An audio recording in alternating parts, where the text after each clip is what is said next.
How do you feel about the state of science these days? Well, I think you make some really excellent points here. And if you look at the philosophy of science, which is really the origins of how science could be useful to help understand nature, and it's really geared towards looking at cause and effect relationships.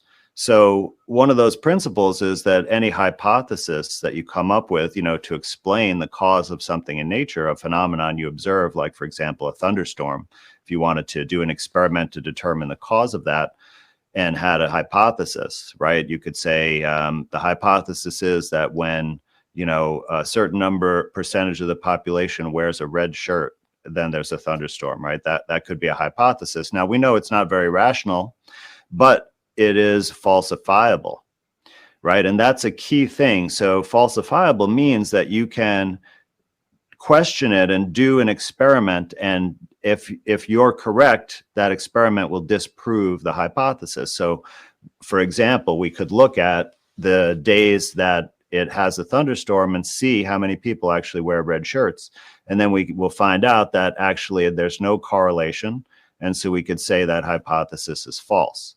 And that's a really key aspect. So of course there has to be a community of other scientists that want to challenge everyone's hypothesis. And even if it has evidence behind it and becomes a theory, it still needs to be challenged because, we are not perfect. When we do experiments, we have human bias. We may not have thought through everything. We may be trying to make our idea favorable about what the cause is, right? Because there's a lot of incentive to do that. You'll get more research funding, you'll get papers published, you'll be famous, etc. So there needs to be a contrary position to challenge that and keep it in check, to make sure that as science advances, it's based on truths about nature and not based on false premises and circular reasoning and other fallacies of logic and reason.